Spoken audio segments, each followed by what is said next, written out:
Lah, itu si Pian balik lagi. Lah keder apa tuh bocah?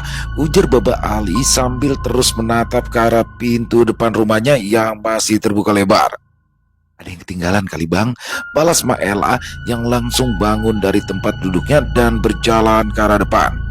Akan tetapi, belum juga Maela sampai di teras depan rumahnya, Bang Pian langsung berjalan masuk dan membuka sepatunya tepat di depan pintu rumah Baba Ali.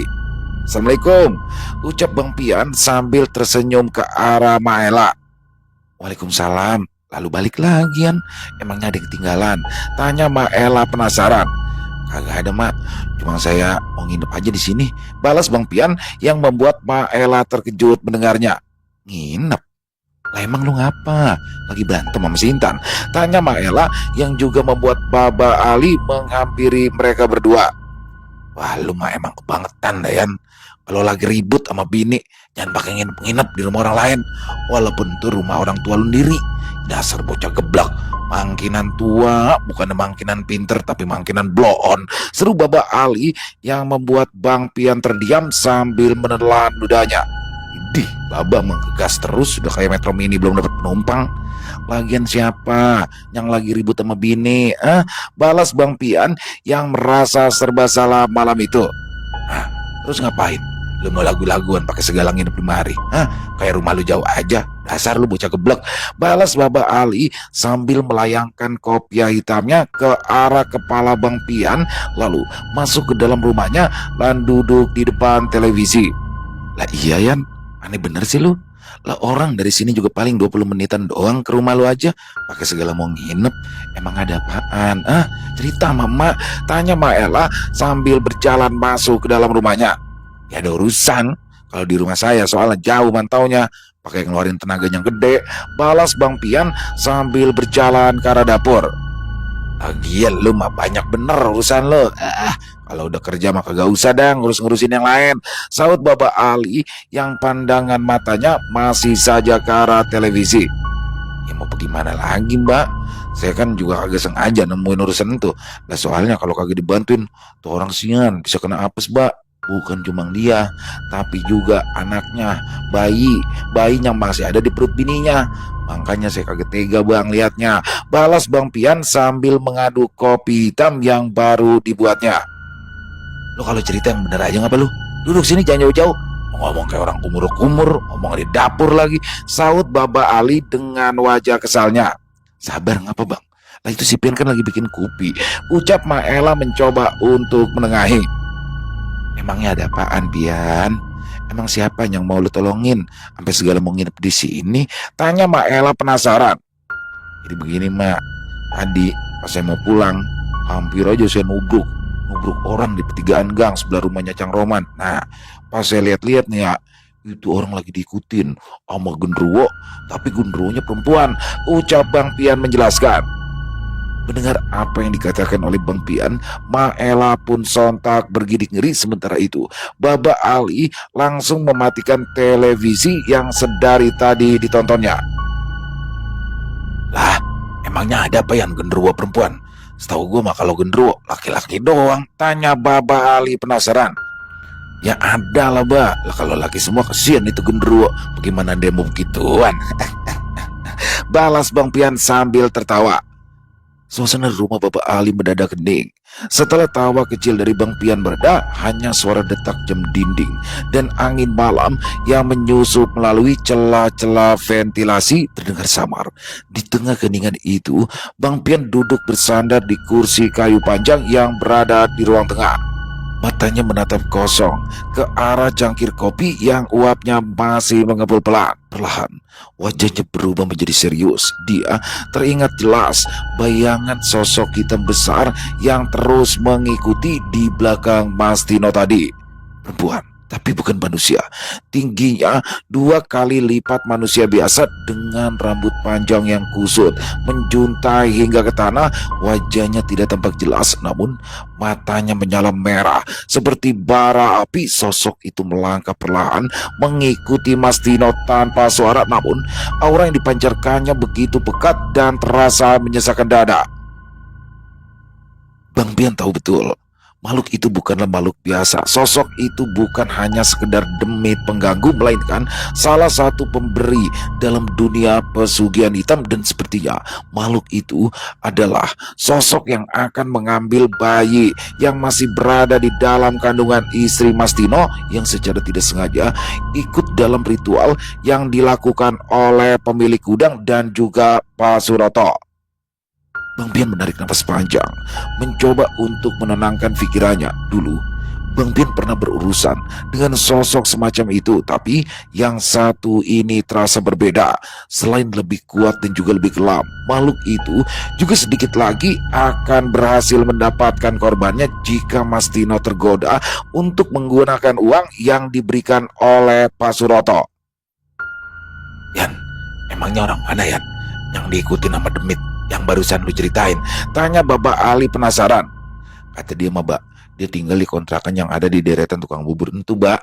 Balas Bang Pian sambil mengangkat gelas kopinya dan menyeruput kopi hitam buatannya.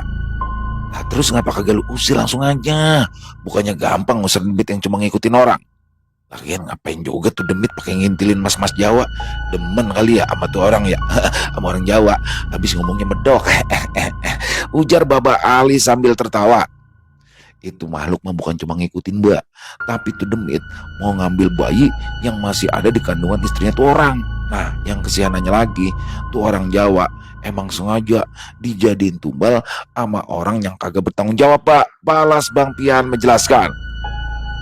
Mendengar penjelasan dari Bang Pian, tawa Baba Ali seketika langsung mereda. Wajahnya kini berubah serius, tatapannya mengarah tajam ke arah Bang Pian yang kini terlihat lebih tenang meskipun beban yang dibawanya begitu berat.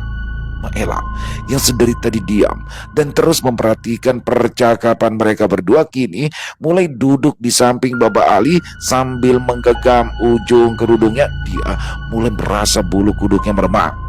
Astagfirullahaladzim, tega amat tuh orang. Lah segala orok yang belum lahir mau dijadiin tumbal, ujar Maela dengan wajahnya yang terlihat kesal. Kurang ajar bener ah, kalau emak bisa kayak lu Tian, udah mah datengin tuh orang, bakalan ngegebugin sampai kencing-kencing celana. Pokoknya Ibu Maela yang terlihat semakin geram. Pantesan lu sampai nginep-nginep di sinian. Jadi urusannya udah nyambung sama nyawa orang. Ya udah kalau begitu, lu beresin dah urusannya. Yang penting tuh orang pada selamat ya. Ama jangan sampai deh tuh lu bawa tuh demit ke rumah ini, sahut Baba Ali yang wajahnya terlihat tegang. Ya kagak bakalan, Mbak. Nah, justru nih malam saya mau sikat tuh demit biar dia gentian jikat orang yang udah ngelakuin pesugihan itu, balas Bang Pian dengan tegas. Tidak lama setelah Bang Pian menjelaskan tentang semua permasalahan yang sedang dihadapinya malam itu, tiba-tiba saja istri dan anaknya datang dan mengucapkan salam. Mereka berdua datang bersama Opik yang sebelumnya sudah dihubungi oleh Bang Pian untuk menjemput Intan serta Alvin dari rumahnya. Nah, dia pada nyusul, ucap Bang Pian yang membuat Maela langsung berlari ke arah depan rumahnya untuk menyambut kedatangan cucu dan juga anak menantunya. Dasar bocah geblek, bilang aja kalau cucu gue juga mau nginep di sini. Dia kan gua agak marah-marah, ujar Baba Ali yang langsung menyusul Maela ke depan rumahnya. Suasana di rumah Baba Ali yang semula sempat tegang kini berubah menjadi hangat dan penuh canda tawa. Baba Ali dan juga Maela terlihat begitu senang ketika mereka bergantian untuk menggendong cucu pertamanya itu. Sedangkan Intan, dia langsung masuk ke arah dapur untuk menyiapkan makan malam mereka semua. Karena sebelumnya Bang Pian memang sudah merencanakan untuk merayakan ulang tahun pernikahan mereka malam itu di rumah Baba Ali. Ya ampun, lu bawa apaan Intan? Ngapa meja makan gue jadi penuh begini? Tanya Maela yang terkejut dengan apa yang ada di dapurnya malam itu. Ini mak, Intan masak semur jengkol sama bikin nasi uduk. Ya sekali-kali mak kita makan bareng. Lagian hari ini kan hari ulang tahun pernikahan Intan sama Bang Pian. Balas Intan yang membuat Maela terharu dan langsung memeluk Intan penuh kehangatan. Maela memeluk Intan dengan erat lalu menatap wajah menantunya itu dengan senyum penuh rasa syukur. Intan hanya tersenyum sambil menyeka ujung matanya yang mulai berkaca-kaca. Tak lama kemudian Baba Ali masuk ke dapur dengan cucunya yang masih digendong di satu tangan. Waduh, ini mah bukan makan malam, ini mah namanya bacakan ulang tahun. Gurau Baba Ali sambil tertawa. Lagian mbak, kali-kali ngapa kita ngerayain tuh hari bahagia? Hitung-hitung kumpul keluarga juga, saut Bang Pian yang ikut masuk ke dalam dapur. Tak butuh waktu lama, mereka semua sudah duduk di sekitaran meja makan yang sederhana tapi penuh dengan kehangatan. Nasi uduk hangat mengepul, disandingkan dengan semur jengkol yang wangi dan juga perkedel kentang serta telur balado dan juga kerupuk putih yang menggunung di tengah meja. Alfian yang masih kecil pun tampak antusias duduk di pangkuan Maela.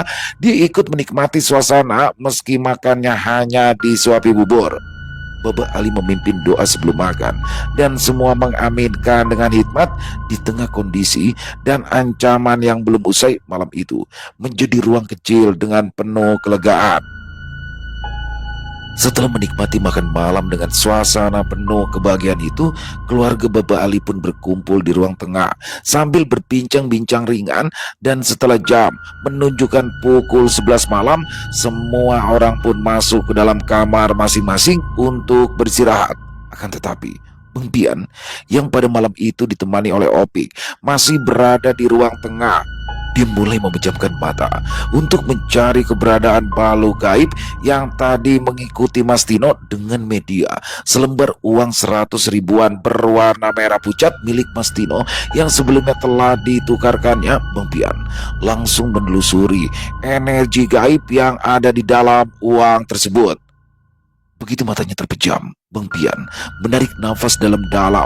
Diletakkannya uang 100 ribuan itu di atas telapak tangan kirinya, sementara tangan kanannya terus memutar seolah-olah sedang mengumpulkan sesuatu walau tidak dapat terlihat.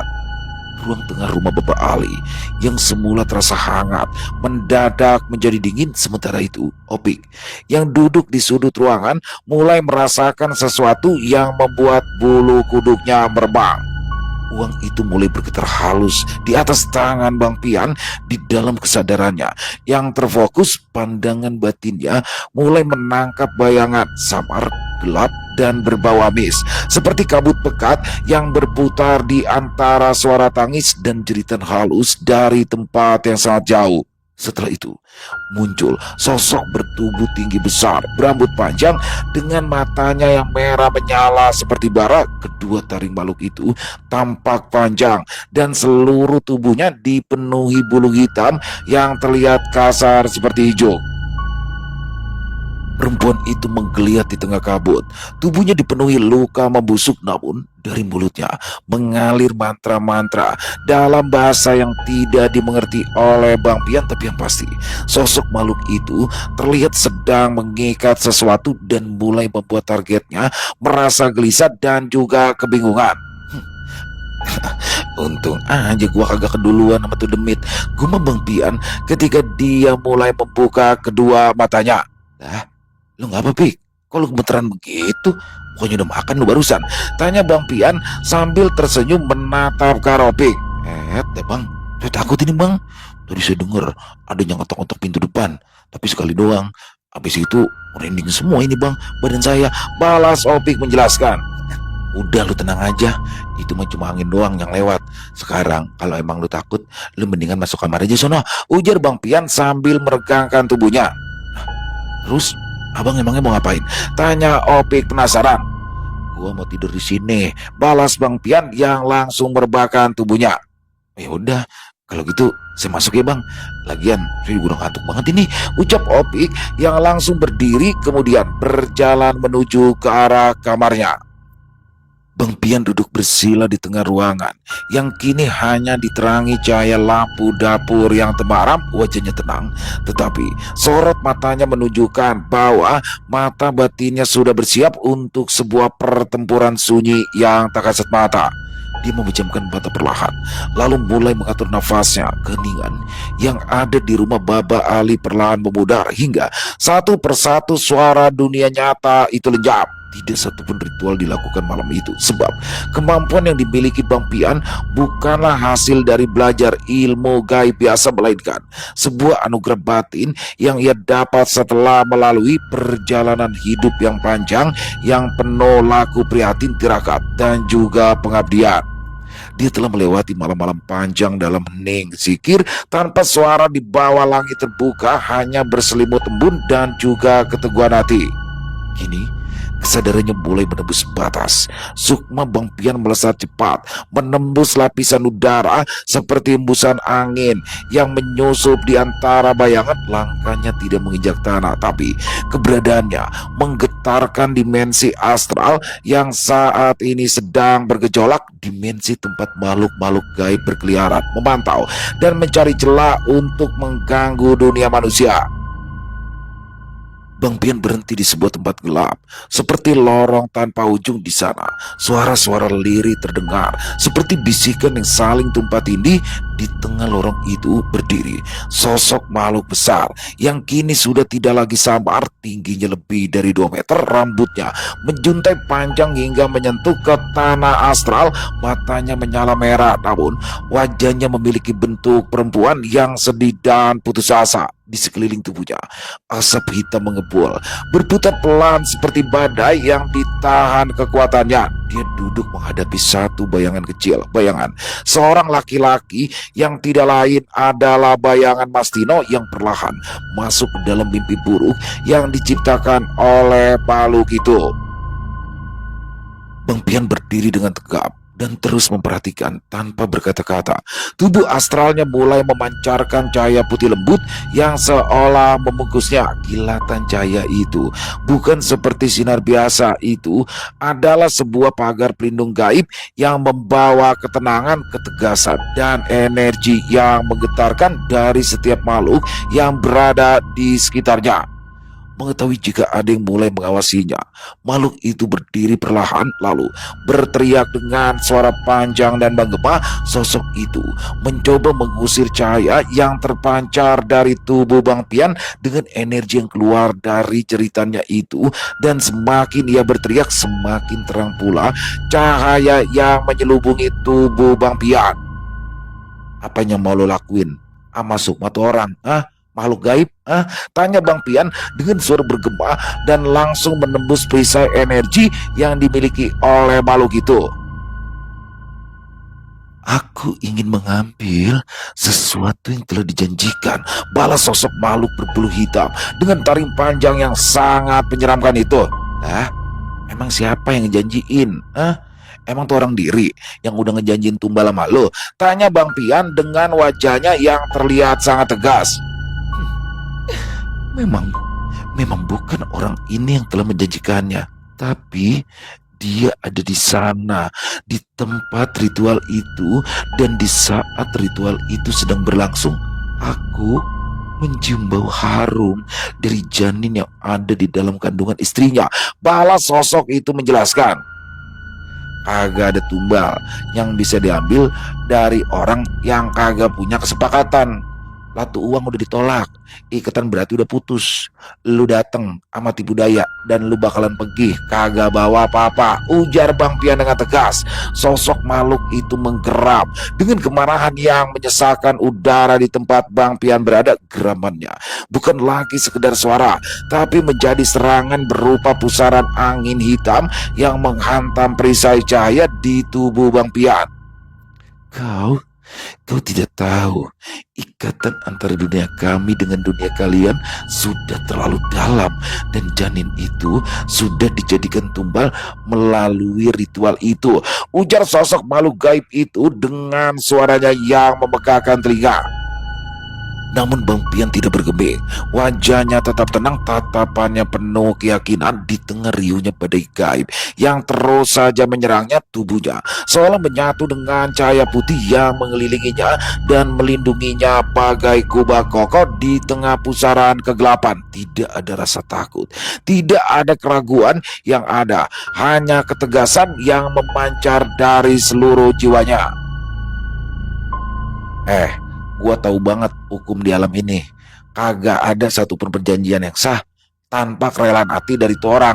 dan kagak ada janin yang bisa dijanin tumbal tanpa sepengetahuan dari tuh orang juga, ucap Bang Pian dengan suaranya yang bergema. Makhluk berbadan besar dan berselimut bulu legam seperti asap terbakar dengan taring menonjol, dan kuku-kuku panjang bagai belati itu mendesis dan mundur perlahan. Matanya yang merah menyala menyorot penuh kebencian, tapi dalam sorot itu ada keraguan yang mulai tumbuh. Tapi orang itu, dia melihatnya, dia ikut hadir dalam ritual itu, dan dia tidak menolaknya, ujar makhluk itu yang mencoba membela kesepakatan semu yang menjadi alasannya datang dan mencoba menenggelamkan Mas Tino dengan segala tipu dayanya. Tuh orang cuma korban, dia itu lagi dimanfaatin sama orang yang kagak bertanggung jawab. Sekarang mendingan lu pergi dah, atau gue nanti bakal musnahin lu. Balas Bang Pian dengan tegas. Mendengar apa yang baru saja dikatakan oleh Bang Pian, makhluk itu meraung dengan keras kali ini. Bukan hanya dari mulutnya, tapi dari seluruh tubuhnya yang mulai bergetar hebat. Tanah dimensi astral itu kembali berguncang, dan langit yang semula teduh berubah menjadi kelam, seperti tertutup amarah dan dendam yang disulut oleh perintah tegas Bang Pian. Namun, cahaya yang menyelubungi Bang Pian tetap tidak tergoyahkan. Dia berdiri seperti pilar cahaya yang menjulang ke angkasa, dan tiap gerakan tubuhnya menyebarkan gelombang energi yang membuat makhluk itu semakin tidak nyaman. Asap hitam mulai keluar dari sela-sela bulu hitamnya yang lebat, pertanda bahwa kekuatan kegelapannya semakin meningkat. Kau pikir kau bisa melawan perjanjian yang dibuat dengan darah? Teriak makhluk itu lagi, mencoba mengancam Bang Pian. Kekuatan kami sudah tertanam dalam garis hidup manusia itu. Aku hanya menagih atas apa yang telah disepakati, imbu makhluk itu lagi tanpa membalas apa yang dikatakan oleh makhluk itu. Bang Pian mulai mengeluarkan energi murninya, dan bersama dengan itu dia segera memanggil golok kembar yang merupakan perwujudan lain dari sosok Wiratungga. Dan beberapa detik kemudian, cahaya kebiruan pun melesat dengan cepat dari arah belakang Bang Pian, lalu berhenti tepat di sisi kiri dan kanan tubuhnya yang masih memendarkan cahaya putih yang semakin bersinar terang. Cahaya kebiruan yang baru saja melesat kini mulai menampakkan wujudnya. Dua bilah golok kembar berukiran kuno dengan gagang yang tampak bersinar lembut seperti perak yang dipanaskan dalam bara. Golok itu melayang tenang, satu di sisi kiri Bang Pian dan satu lagi di sisi kanannya, seolah menyatu dengan aura yang keluar dari tubuhnya. Makhluk yang wujudnya menyerupai sosok genderuwo yang sebelumnya berdiri tegak dalam kegelapan mulai mundur beberapa langkah. Dia tahu jika energi senjata itu sangat-sangatlah besar, dan setelah itu sosok makhluk menyeramkan itu pun mulai membuat perisai gaib yang seketika itu juga melindungi tubuhnya. Tanpa baba, Bang Pian mengangkat tangannya. Golok kembar itu langsung melesat ke tangannya, menyatu erat dalam genggaman cahaya putih dan biru berpadu di sekeliling tubuhnya, membentuk pusaran energi pelindung yang hidup dan terus berdenyut mengikuti ritme nafas dan juga detak jantungnya. Sementara itu, makhluk hitam itu mulai memperluas tubuh astralnya menjadi jauh lebih besar dari sebelumnya. Tubuhnya seperti menyatu dengan langit gelap di dimensi astral itu. Tangan panjang dengan kuku seperti tombak menjulur dari balik kabut pekat, lalu melayang cepat ke arah Bang Pian. Dengan ketenangan yang tidak tergoyahkan, Bang Pian mengayunkan salah satu goloknya. Dentuman besar terdengar ketika golok itu membelah udara dan memotong benturan dengan energi hitam dari makhluk itu. Benturan energi itu meledak seperti kilatan petir, menghancurkan apa saja yang ada di sekitaran mereka. Raungan panjang membelah langit astral. Sosok makhluk itu terlihat lebih murka, dan dengan kekuatan penuh dia mengeluarkan bola-bola hitam berapi dari mulutnya dan melesatkannya ke arah Bang Pian seperti meteor yang siap menghancurkan apapun di jalurnya. Namun, Bang Pian hanya memutar kedua goloknya dan menyatukannya di depan dada. Sesaat kemudian, sebuah cahaya berbentuk perisai memantulkan bola-bola hitam itu kembali ke langit, dan sesaat kemudian, ledakan dahsyat menerangi dimensi astral seperti petir di siang hari. Tidak ingin memberi kesempatan, Bang Pian melompat. Tubuhnya melesat dengan kekuatan penuh sambil menebaskan kedua golok kembar yang ada dalam genggaman kedua tangannya, dan dalam sekali tebasan itu, kedua goloknya mengeluarkan cahaya biru gelap yang menghantam tubuh makhluk gaib tersebut. Makhluk itu menjerit, lalu membuka mulutnya lebar-lebar dan menyemburkan lidah api hitam ke arah Bang Pian. Tapi sebelum api itu menyentuhnya, kedua golok Bang Pian itu dapat menebas lidah api itu dan mementahkan serangan brutal. Pertempuran gaib pun terlihat semakin sengit. Makhluk bertubuh besar itu terus memandang tajam ke arah Bang Pian seolah sedang mencari kelemahan dari lawannya. Sementara itu, Bang Pian mulai membaca doa-doa perlindungan untuk memperkuat pertahanannya. Suara Bang Pian terdengar lirih namun tegas, melafalkan doa-doa perlindungan yang sudah lama dihafalnya. Tidak berselang lama, kilatan cahaya kecil mulai berputar di sekeliling tubuhnya. Cahaya itu menyatu, menciptakan semacam kubah yang memantul dan menetralkan energi negatif di sekitarnya. Makhluk itu mendesis pelan karena merasa tidak senang dengan keberadaan cahaya yang semakin terang itu, dan seolah tidak ingin menyerah dengan mudah. Makhluk itu pun mulai mengeluarkan energi hitam yang lebih besar lagi. Getaran keras pun terjadi. Tanah astral berguncang hebat, dan dari balik retakan-retakan hitam yang terbuka muncul tangan-tangan berwujud asap tebal dan kegelapan. Tangan-tangan itu menjulur cepat ke arah Bang Pian dan berusaha menjerat tubuhnya dari segala arah. Namun, Bang Pian tetap berdiri tegap, bibirnya tidak henti melantunkan doa. Dia menutup matanya sejenak lalu membuka tangan kirinya lebar-lebar. Setelah itu, satu lingkaran bercahaya muncul di bawah kakinya, meluas dalam sekejap dan mengeluarkan semburan energi murni yang membakar setiap tangan hitam yang mendekatinya. Tinggi juga nih ilmunya, gumam Bang Pian dalam hatinya. Makhluk itu meraung. Kali ini dia melompat tinggi ke atas, lalu menghantamkan seluruh tubuhnya ke arah Bang Pian, menciptakan gelombang energi hitam yang ingin melumpuhkan semua cahaya yang keluar dari tubuh manusia itu. Melihat serangan itu, Bang Pian tidak bergerak mundur. Dia justru melangkah maju, memutar golok kembarnya lalu menyatukannya dalam satu tarikan gerak. Kedua bila itu bersinar dan membentuk garis silang bercahaya yang membelah udara. Saat makhluk itu mendekat, garis silang itu menyambar seperti petir, menebas langsung bagian dada sang makhluk. Ledakan keras terjadi. Dimensi astral menjadi riuh oleh gelombang suara dan cahaya. Tubuh sang makhluk terpental ke belakang, menyisakan bekas luka besar yang membara di dadanya. Cairan hitam menetes dari luka-luka itu lalu menguap sebelum sempat menyentuh tanah. Namun sosok itu masih belum menyerah. Aku akan kembali dan tunggu pembalasanku, ujar makhluk gaib tersebut sambil melesat pergi. Nah, enak aja lu main pergi begitu aja. Oi, balas Bang Pian yang langsung melesat dan memburu makhluk tersebut. Dengan terus mengikuti energi dari sosok makhluk gaib yang tadi hampir saja dikalahkannya itu, tubuh astral Bang Pian terus melesat dan berusaha untuk menangkapnya. Dia sengaja melakukan itu karena Bang Pian tidak ingin jika sosok itu kembali dan benar-benar mengambil Jadin yang berada di dalam kandungan istri Mas Tino. Tubuh astral Bang Pian melesat secepat kilat, membelah ruang di antara dimensi tanpa suara dan tanpa jeda. Hanya gelombang cahaya putih kebiruan yang membentuk jejak panjang di belakangnya.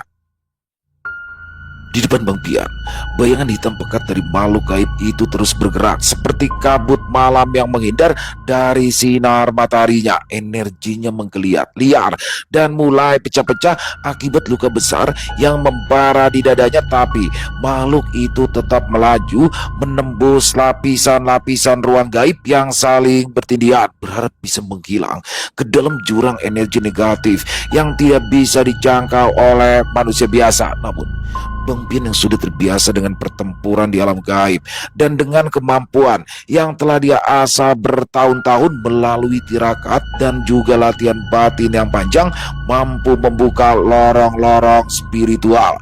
Kesadarannya tetap terjaga meski sukmanya jauh dari tubuhnya. Seolah tidak memiliki pilihan lain, makhluk gaib yang awalnya ingin mengambil janin yang ada di kandungan itu akhirnya memutuskan untuk kembali ke tempatnya berasal. Di sana dia tahu jika ada sosok dukun sakti yang menjadi juru kunci sebuah tempat pesugihan yang bisa membantunya menghadapi Bang Pian. Makhluk gaib itu melesat melewati celah-celah sempit bebatuan dan hutan hingga akhirnya tiba kembali di tempat yang telah lama menjadi sarangnya, sebuah tempat yang bukan sekedar lokasi ritual biasa. Di depannya air terjun besar mengalir dari dinding bukit setinggi hampir 30 meter dan menutupi celah yang berada di antara dua dunia dan tersembunyi dari mata biasa.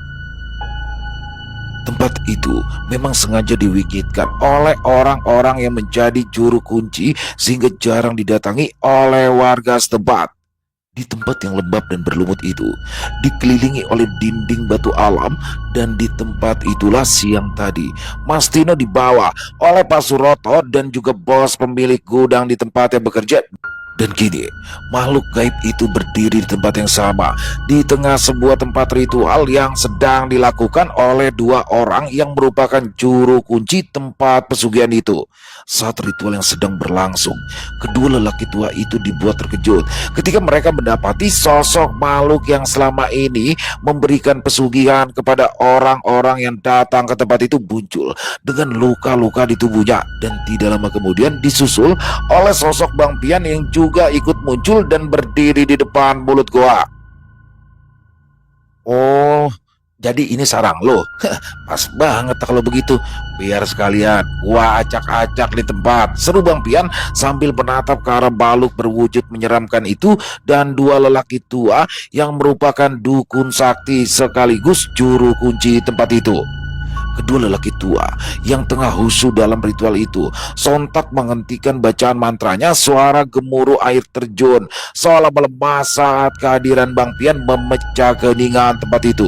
Tatapan mereka langsung mengarah ke sosok bercahaya putih yang berdiri gagah di depan mulut gua bagaikan menantang seluruh energi gelap yang menyelimuti tempat itu. Sementara kabut tipis yang melayang-layang di sekitaran batu besar tempat ritual itu perlahan mulai mundur, seolah takut terhadap aura terang yang memancar dari tubuh Bang Pian. Makhluk gaib yang terluka itu bergeming, luka di dadanya masih membara, menghitam seperti bara api yang tidak padam. Sosoknya tampak melemah, namun kebenciannya justru memuncak, terlebih saat melihat Bang Pian yang berhasil mengikutinya sampai ke sarangnya.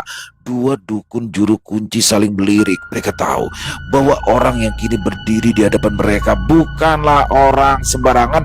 Ada kekuatan yang jauh lebih kuat daripada mantra-mantra mereka yang kini hadir bersama lelaki itu. Namun harga diri sebagai penjaga tempat pesugihan tidak bisa mereka lempar begitu saja. Salah satu dari kedua lelaki tua itu mulai melangkah maju. Dia memukul tongkat kayu hitam yang digenggamnya ke tanah, dan dari hentakan itu tanah di sekitaran tempat itu mulai mereka kecil mengeluarkan asap berwarna biru kehijauan. Di belakangnya sosok dukun yang bertubuh gemuk dengan dada telanjang dan memiliki tato berbentuk ular melingkar di bahunya mengeluarkan segenggam serbuk yang ia lemparkan ke udara. Serbuk itu membentuk energi gaib di atas kepala mereka, dan energi itu berputar-putar lalu mulai mengeluarkan cahaya merah pekat. Pertempuran besar pun kembali tak terelakkan, dan salah satu juru kunci berteriak keras memanggil salah satu makhluk perewangannya yang lain yang bertubuh mirip anjing dan bertanduk tiga dengan tubuh membara serta mata menyala merah. Dengan tenang, Bang Pian mengangkat satu tangannya dan golok di sisi kanannya langsung menebas makhluk itu dengan kilatan cahaya putih yang menyilaukan. Ledakan cahaya terjadi, memecahkan sebagian dari energi pelindung yang mereka ciptakan dan tubuh makhluk itu langsung meleleh menjadi debu sebelum sempat menyerang Bang Pian. Para juru kunci mulai memanggil makhluk-makhluk lain perewangannya dan beberapa saat kemudian makhluk berbentuk bayangan dan sosok-sosok tak berbentuk yang hanya berupa aura hitam muncul, tapi satu persatu dari mereka dihancurkan oleh kekuatan yang dipancarkan oleh Bang Pian. Golok kembarnya menari di udara, menebas gelap dan memecah energi jahat. Bang Pian akhirnya melangkah lebih dekat ke arah dua sosok dukun tua itu. Dia tidak bicara, hanya matanya yang tajam menatap mereka dengan amarah yang masih terkendali. Kedua juru kunci itu terlihat mulai panik. Mereka tidak menyangka seseorang seperti Bang Pian akan muncul dan memporak-porandakan tempat yang telah mereka jaga selama puluhan tahun. Dan ketika salah satu dari mereka mencoba untuk membaca ulang mantra pelindung, Bang Pian mengayunkan tangan kirinya yang membentuk energi besar yang menghantam langsung jantung pertahanan keduanya. Suara retakan terdengar keras dan simbol-simbol sihir yang mengembang di udara pecah satu persatu menghilang dalam semburan cahaya yang menyakitkan bagi semua makhluk gaib yang masih berada di tempat itu. Sementara itu, makhluk gaib berbulu legam yang sejak tadi hanya diam kini mulai menjerit keras. Dia tahu jika ikatan antara dirinya dan tempat ini mulai terputus, luka yang ada di tubuhnya kembali terluka dan menyebar lebih luas karena kekuatan tempat itu sudah tidak lagi bisa menyokong keberadaannya. Dia berusaha melarikan diri kembali ke dimensi asalnya, tapi Bang Pian bergerak lebih cepat. Dengan satu gerakan, Bang Pian menyatukan kedua golok kembarnya, menciptakan kilatan cahaya seperti petir yang menyambar dari langit. Petir itu mengenai makhluk tersebut tepat di punggungnya dan menghantamnya serta membakarnya dalam kobaran api besar. Raungan panjangnya menjadi gema terakhir sebelum tubuhnya hancur dan lenyap dari dunia manusia. Kami mengaku kalah, anak muda, ujar salah satu dari dua lelaki tua yang menjadi juru kunci tempat itu. Maafkan kami jika ritual yang kami lakukan ini mengganggumu ataupun keluargamu, ibu sosok lelaki tua itu lagi. Lain kali kalau lu pada mau nyari tumbal, jangan manfaatin orang yang kagak tahu apa-apa, Ki. Lah kan kesian tuh orang, ujar Bang Pian dengan wajah yang terlihat kesal. Ya, kami mengakui kesalahan kami itu. Sekarang, biarlah kami yang akan memberikan pelajaran kepada orang yang telah membawa calon tumbalnya ke tempat ini, balas lelaki tua itu dengan tenang. Pokoknya saya kagak mau tahu ya. Jangan sampai ada yang berani ngusik lagi orang yang calon bayinya mau dijadiin tumbal itu. Kalau lu pada masih macem-macem, gua bakal habisin lu semua, ancam Bang Pian dengan tegas. Ya, kami akan berjanji. Sekarang kau bisa pulang dan kembali ke tubuhmu. Dan pastinya kami akan memberikan pelajaran pada orang yang kamu maksud itu, balas lelaki tua itu lagi. Setelah dapat mengalahkan makhluk gaib yang hampir saja mengambil bayi dari istri Mas Tino, Bang Pian pun melesat pergi dan kembali lagi ke dalam tubuhnya. Kemudian keesokan harinya, Bang Pian bertemu lagi dengan Mas Tino yang menceritakan jika gudang tempatnya bekerja itu habis dilahap si jago merah. Bang Pian yang tahu jika terbakarnya gudang milik orang yang melakukan pesugihan itu hanya tersenyum. Dia juga tidak mengira jika kedua orang dukun itu akan memberi pelajaran dalam bentuk seperti itu kepada si pemilik gudang yang tega ingin menumbalkan bayi yang masih berada dalam kandungan istri Mas Tino.